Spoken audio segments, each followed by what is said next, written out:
ముందు ఈ వీడియో ఒకటి చూడండి. నాకు విశ్వాసం ఉంది, రేపు మళ్ళీ తప్పకుండా నడిగడ్డలో జిల్లా పరిషత్ వచ్చినా, లేదంటే సొసైటీ ఎన్నికలు వచ్చినా, లేదంటే మళ్ళీ శాసనసభ ఎన్నికలు వచ్చినా తప్పకుండా వెంకటరామరెడ్డి గారి నాయకత్వంలో, విజయుడి గారి నాయకత్వంలో మళ్ళీ గులాబీ జెండా ఎగురుతుందనే విశ్వాసం నాకుంది. కానీ అన్న మొండోడు, చాలా మొండోడు, ఏ ఒక పట్టాన్ని ఏది వినడు. నువ్వు ఏమి చెప్పినా కూడా ఆయన అల్టిమేట్గా ఆయన అనుకున్నది మాత్రం రిజల్ట్ మాత్రం తెస్తాడు. వెంకటరామరెడ్డి గారి గొప్పతనం ఏంటంటే ఏదో ఒకటి చేసి కన్విన్స్ చేస్తాడు. మొత్తానికైతే కూర్చోబెట్టి ఏదైనా చెప్దాం, ఏదైనా మళ్ళీగా చెప్దాం, కన్విన్స్ చేద్దామంటే మా చంద్రశేఖర్ అన్న నేను అట్లాంటి వాళ్ళు ఏమైనా ప్రయత్నం చేసినంతసేపు వింటాడు, చాలా కామ్గా వింటాడు. ఆఖరికి మాత్రం ఏదో మళ్ళీ మ్యాజిక్ చేసి ఆయన అనుకున్నది చేసుకుంటాడు, పోతాడు. అట్లాంటి వెంకటరామరెడ్డి గారు మీకు నాయకుడిగా ఉండడం నిజంగా కూడా మీ అదృష్టం. ఎందుకంటే ప్రజల పనుల విషయంలో కూడా నాకు ఒకటే చెప్పినాడు, అన్న ఈసారి మనం అధికారం పోయింది, నాకు బాధగా ఉంది అన్నాడు. ఎందుకన్నా ఏం బాధ అంటే, లేదన్నా నేను చాలా కొట్లాడిన ప్రతిపక్షంలో, కొట్లాడి అలసిపోయిన. నిజానికి ఈసారి గవర్నమెంట్ వస్తే నేను మా అలంపూరు చరిత్రలో ఎన్నడూ జరగని అభివృద్ధిని చేసి చూపెడదాం అనుకున్నాను. కేసీఆర్ గారికి నా మీద ప్రేమ ఉంది, నాకు తప్పకుండా నేనేది అడిగినా చేసేటోడు. బ్యాడ్ లక్ ఏంటంటే నేను కొద్దిగా లేటుగా, నిజానికి ఒక దశలో నేను రాజకీయమే వదిలేద్దాం అనుకున్నా. కానీ కేసీఆర్ సార్ నన్ను పిలిచి ఎమ్మెల్సీ ఇచ్చి నన్ను కూర్చోబెట్టి నువ్వు ఉండాలి వెంకట్రామ్ అంటే నేను ఉన్నాను. నాకంటూ వ్యక్తిగతంగా ఏమీ లేదన్నా, నా కాన్స్టిట్యున్సీ, నా జిల్లా బాగుండాలా అని నిజంగా చెప్తున్నాను. నేను అధికారంలో ఉన్ననాడు కూడా ఒక్కటంటే ఒక్క రూపాయి పని కూడా అడగలేదు వెంకటరామరెడ్డి గారు, ఒక్క రూపాయి పని కూడా. ఏమన్నా అడిగినంటే మా కాన్స్టిట్యున్సీ, మాకు అలంపూర్కి ఇది కావాలా. ఒకరోజు అయితే మన గవర్నమెంట్ పోయింది అనుకుంటా, అప్పుడు పోయినాక వచ్చినాడు రోజు వచ్చి, మాకు నీళ్లు రావాలా, నువ్వు జగన్ అన్నకు ఫోన్ చేయంటాడు. అన్న ఇప్పుడు మనం గవర్నమెంట్లో లేమే, మనకు ఇప్పుడున్న గవర్నమెంట్ చేయాల్సిన పని మనం ఏందన్నా అంటే, అప్పుడు గవర్నమెంట్లో ఉన్నామా లేదా, లేవనుకుంటా. ఫోన్ చేయన్నారు అంటే ఫోన్ చేస్తే జగన్మోహన్ రెడ్డి గారు కూడా అన్నాడు, ఎవరు నీకు వెంకటరామ్ చెప్పినాడా అన్నాడు. అవునన్నా చెప్పినాడు అంటే, నాకు కూడా ఆల్రెడీ చెప్పినాడు, మరి నీకు కూడా చెప్పిస్తున్నాడు. మొత్తానికైతే మొండోడు అంటే అంత కమిట్మెంటు. ఇప్పుడు ఏం అవసరం ఉంది, మేము గవర్నమెంట్లో లేము, ఈ గవర్నమెంట్ని తిట్టుకుంటా నడిపించేయచ్చు. వీళ్ళు చేయట్లేదా, వీళ్ళు చేయాల్సిన పని చేయట్లేదు, వీళ్ళని పట్టించుకోవట్లేదు, దున్నపోతు మీద వాన పడ్డట్టున్నారని దులుపుకోవచ్చు. కానీ ప్రజల మీద, రైతాంగం మీద, ప్రాంతం మీద, నియోజకవర్గం మీద ప్రేమ ఉండే మనిషి అయితే యాడికన్నా పోయి, ఎంత దూరం అన్నా పోయి పని చేసుకొచ్చే తత్వం వెంకటరామరెడ్డి గారిది. మరి అదే ఎస్, ఎవరు ఈ వెంకటరాము చాలామంది అనుకుంటారు. ఎందుకంటే జగన్మోహన్ రెడ్డి పేరు కేటీఆర్ గారు చెప్పారు కాబట్టి వారం క్రితం ఖచ్చితంగా జగన్మోహన్ రెడ్డి ఫ్యాన్స్, వైఎస్ఆర్సీపీ ఫాలోవర్లో కూడా వచ్చి ఉంటుంది, ఎవరు ఈ చల్లా వెంకటరాము, ఏంటంత ఆయన మొండితనం, ఏం చేశాడు అని. ఎస్, ఈయన ఎవరయ్యా అంటే మాజీ రాష్ట్రపతి, మాజీ ముఖ్యమంత్రి కూడా, నీలం సంజీవరెడ్డి మనవడు అనమాట ఈ వెంకటరామరెడ్డి. చల్లా వెంకటరామరెడ్డి ఆలంపూర్ నుంచి ఎమ్మెల్యేగా ఒకసారి గెలిచారు, ఇప్పుడు ఎమ్మెల్సీగా టీఆర్ఎస్ తరపున, బీఆర్ఎస్ తరపున ఉన్నాడు. ఈయన 2004లో ఎమ్మెల్యే గెలిచాడంటే కాంగ్రెస్ పార్టీ అనుకుంటారు మీరు, కాదు, ఇండిపెండెంట్గా గెలిచాడు అప్పట్లో. దాని తర్వాత కాంగ్రెస్లో జాయిన్ అయ్యారు. అప్పుడే డికే అరుణ గారు కూడా సమతా పార్టీ తరఫున పోటీ చేసి గెలిచారు. అలా ఈ చల్లా వెంకటరామరెడ్డి ఒక మాజీ రాష్ట్రపతి మనవడు అనేది చాలా తక్కువ మందికి తెలుసు. ఈ నీలం సంజీవరెడ్డికి చల్లా వెంకటరామరెడ్డి ఎలా మనవడు అంటే సింపుల్, కూతురు కొడుకు. ఆయనకి ఒక కొడుకు సుధీర్ రెడ్డి, ముగ్గురు అమరావతి, నిర్మల, ఇంకొక పేరేదో ఉంది మర్చిపోయా. పెద్ద కూతురు కొడుకు అనమాట ఈ వెంకటరామ్. తను బిఈ గుల్బర్గాలో చదివాడు. సేమ్ ఏజ్ గ్రూపు జగన్మోహన్ రెడ్డితో పాటు దాదాపుగా. ఇలా చల్లా వెంకటరామ్ గురించి ప్రస్తావన ఎందుకంటే కర్నూలు జిల్లాలో, అలానే ఈ ఆలంపూర్లో ఆయనకి బాగా దగ్గరతనం. ఈయన ఊరు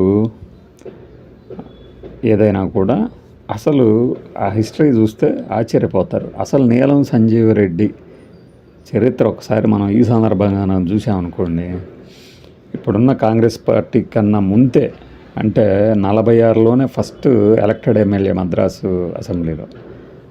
అనంతపూర్లోంచి ఇల్లూరులో ఆయన పోటీ చేసి గెలిచారు. 1949 నుంచి 51 దాకా గుర్తుపెట్టుకోండి. 1949 నుంచి 50 దాకా ఎక్సైజ్ అంటే ప్రొహిబిషన్ మినిస్టర్గా చేశారు, హౌసింగ్కి, ఫారెస్ట్రీకి మినిస్టర్ చేశారు. 1951లో ఓడిపోయాడు ఈయన అసెంబ్లీకి పోటీ చేసినప్పుడు. అది కూడా ఎట్లానో తెలుసా, తరిమేళ్ళ నాగిరెడ్డి గారి చేతిలో. ఈయన ఎవరంటే తరిమేళ్ళ నాగిరెడ్డి గారు మన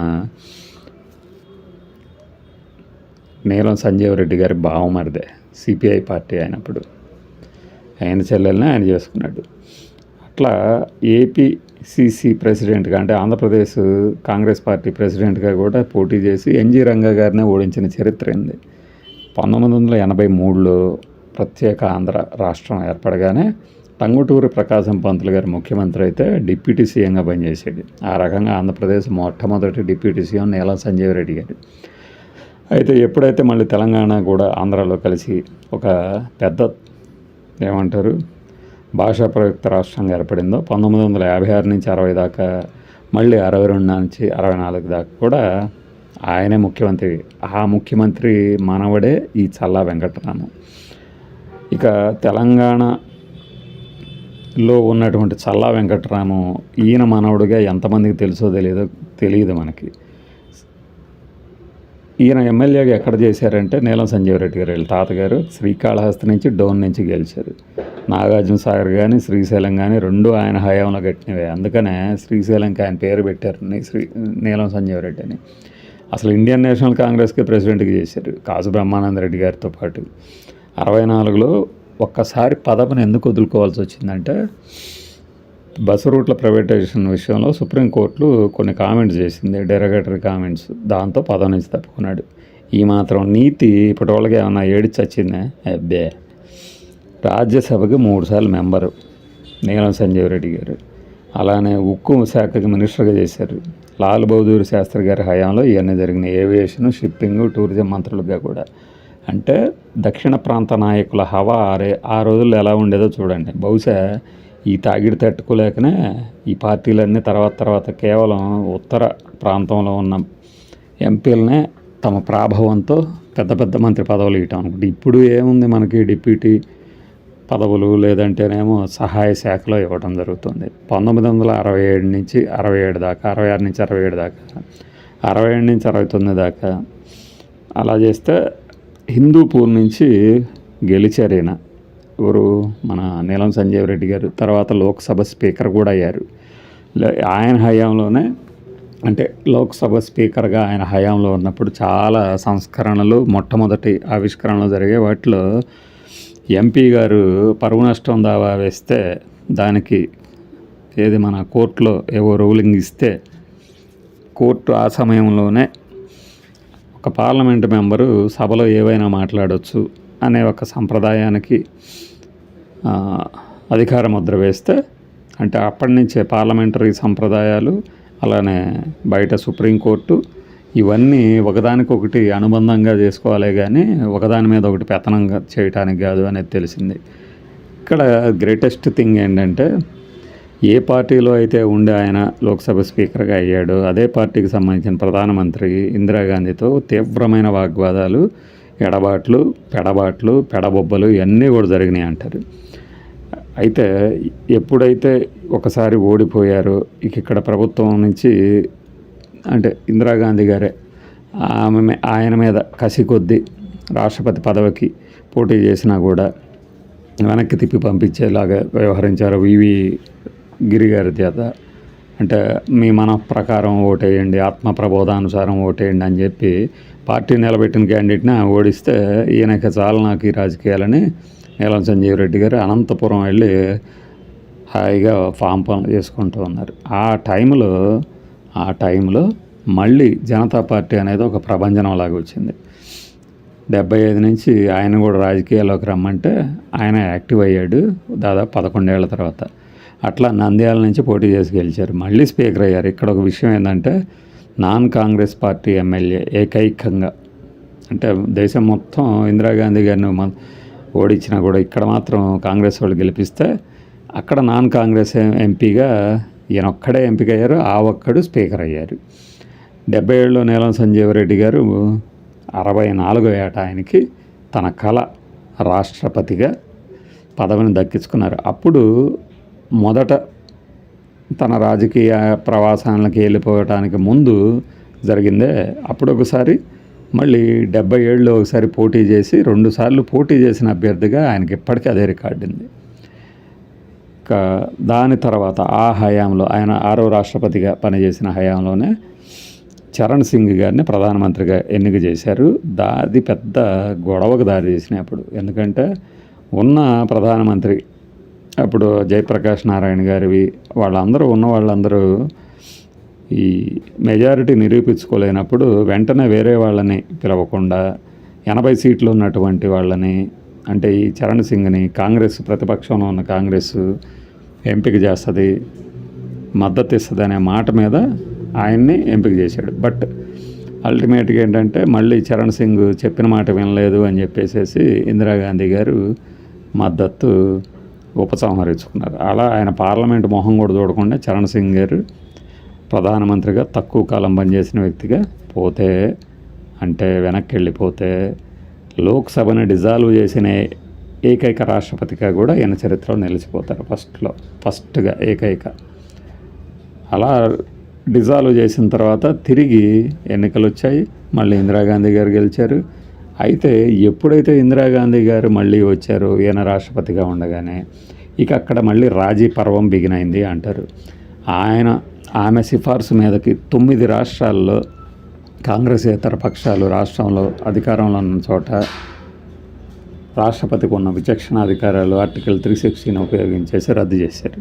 ఇదే తీవ్రమైన ఒక బ్యాడ్ రిమార్క్గా చెప్తారు ప్రజాస్వామ్యానికి. అట్లా నీలం సంజీవ్ రెడ్డి గారు అనే ఒక వ్యక్తి తెలుగు నాట పుట్టి మన రాయలసీమ జిల్లాల్లో అత్యున్నత పదవులను అధిరోహించినటువంటి లీడర్గా ఉంటే ఆ నీలం సంజీవ్ రెడ్డి మనవడే ఈ చల్లా వెంకటరామరెడ్డి. ఈ వెంకటరామరెడ్డే ఆలంపూర్కి సంబంధించి ఆ తర్వాత అది ఎస్సీ రిజర్వేషన్ అయిపోతే విజయుడి ప్రస్తుతం ఎమ్మెల్యేగా ఉన్నారు. అక్కడికి నీళ్లు రావట్లేదు, నీళ్లు కాస్త వదలాలి అనుకున్నప్పుడు మన ఆంధ్రప్రదేశ్ రాష్ట్రానికి సంబంధించి ముఖ్యమంత్రులుగా ఉన్న వాళ్ళతో సన్నిహిత సంబంధాలు కనుక ఉంటే అధికారికంగా విడుదలగా చేయకపోయినా వాటర్ అలా రిజర్వ్ వాటర్ని కానీ ఏదైనా చేస్తూ సాయం పడుతూ ఉంటారు.